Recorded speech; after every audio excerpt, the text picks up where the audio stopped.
Right now, in a hospital room somewhere, a team of trained doctors is ready for the exact moment a baby decides to arrive. Kael's tribe had no hospital, no doctors, and no way to call for help. When a birth went wrong, there was only the people standing beside you. Kael's mate, Sera, was due to give birth any day, and the whole camp had quietly begun preparing for it. The older women had already gathered soft moss, clean water, and warm hides, laying them aside without saying why out loud. Just the night before, Kael had felt his daughter kick beneath his palm for the very first time, and Sera had laughed at his startled face. Then, late one night, far from camp, Sera felt the first deep pain low in her belly. She had been gathering firewood alone when it started, farther from help than anyone wanted her to be. Human childbirth is uniquely difficult among primates. Our narrow, upright pelvis and our babies' unusually large heads make labor slow and dangerous. Scientists call it the obstetrical dilemma, a trade-off our ancestors paid for every single time a child was born into the world. It's also why human babies are born so early and so helpless compared to other animals, their brains still needing years more to finish growing outside the womb. Sera called out into the dark, and Kael heard her voice carry across the quiet, sleeping camp. He ran faster than he ever had in his life, pulling two of the camp's most experienced women along with him. Other members of the camp woke to the commotion, gathering nearby with worried faces, unsure what to do, but unwilling to leave. A small child tugged at his father's arm, quietly asking why everyone looked so afraid in the middle of the night. By the time they reached her, Sera was already on her hands and knees, breathing hard through the pain. One elder knelt behind her immediately, calm and certain, as if she had done this many times before that night. She had. Births like this were almost never handled by one person alone, but always by several people working together. Anthropologists believe this need for help during birth was one of the earliest forces that pushed early humans to cooperate at all. The elder guided Sera into a low squatting position, using gravity and her own strength together to help the labor along. Another woman braced Sera's back firmly, giving her something solid to push against in the cold dark. Kael could only wait close by, useless in the exact way every anxious partner has felt since the beginning of time. Someone built up the fire quickly, throwing long, restless shadows across the circle of worried faces surrounding Sera. The contractions came harder and closer together, and Sera's breathing turned into short, ragged, desperate gasps. Then, without warning, labor stalled completely. Minutes passed, then more minutes, and nothing at all changed. The elder pressed her hands gently against Sera's belly, feeling carefully for the shape of the child curled inside. The baby was turned the wrong way, feet down instead of head first, a breech position that could kill them both. Even today, with modern hospitals and equipment,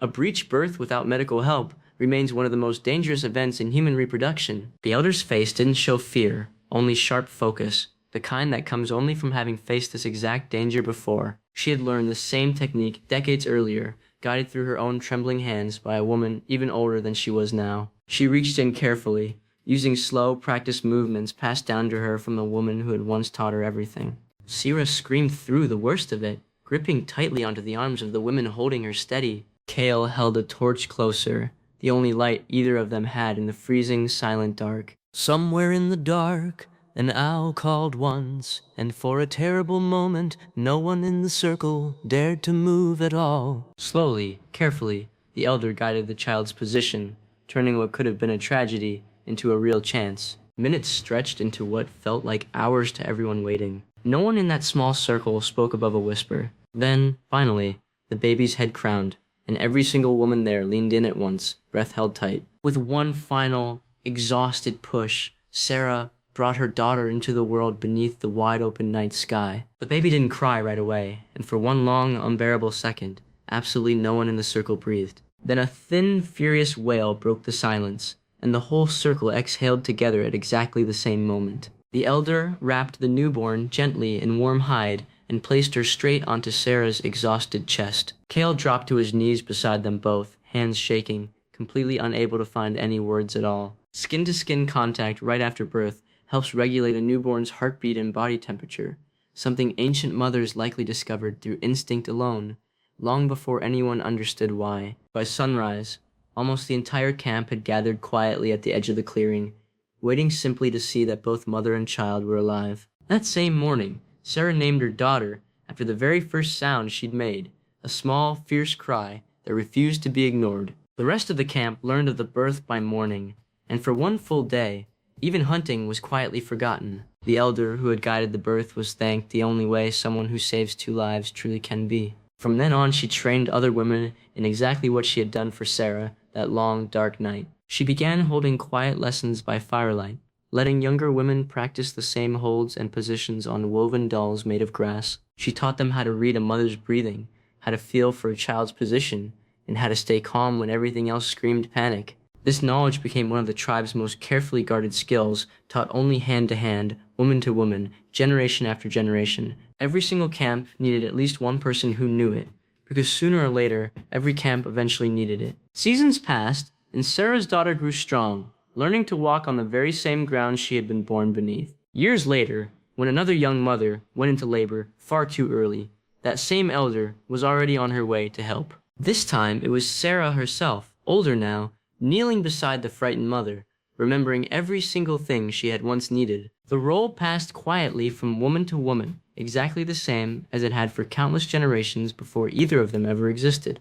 Across the entire world, entirely separate cultures, independently developed the exact same idea, a trained, trusted companion present at every single birth. Researchers studying hunter-gatherer societies today, from the Congo rainforest to the Kalahari desert, have found the same pattern everywhere: birth attendants, never a birth faced completely alone. Modern research even has a name for it now: the doula effect.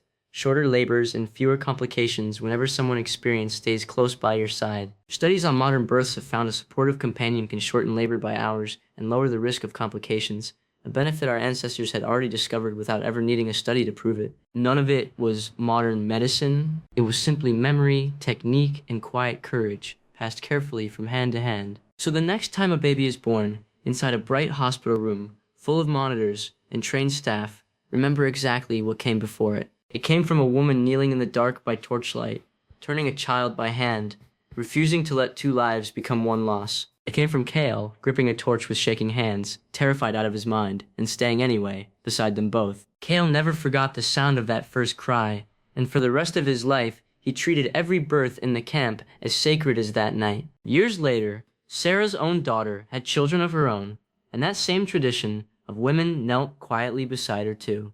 By the time Sera's granddaughter was born, 3 generations of women from that same lineage knelt together in the very same circle. And aged Sera watched her grandchild take its very first breath inside the same circle of women that had once saved her own life. The fire, the torch, the steady hands, none of it had ever really changed, only the faces holding them. Nothing about that night had ever been guaranteed. 2 lives could just as easily have ended instead of 2 lives beginning. But someone stayed. Someone already knew exactly what to do. And somehow, against everything, that was enough. They never had hospitals. They just never once let a mother face it completely alone. Subscribe, and you'll never have to wait alone to find out what happens next.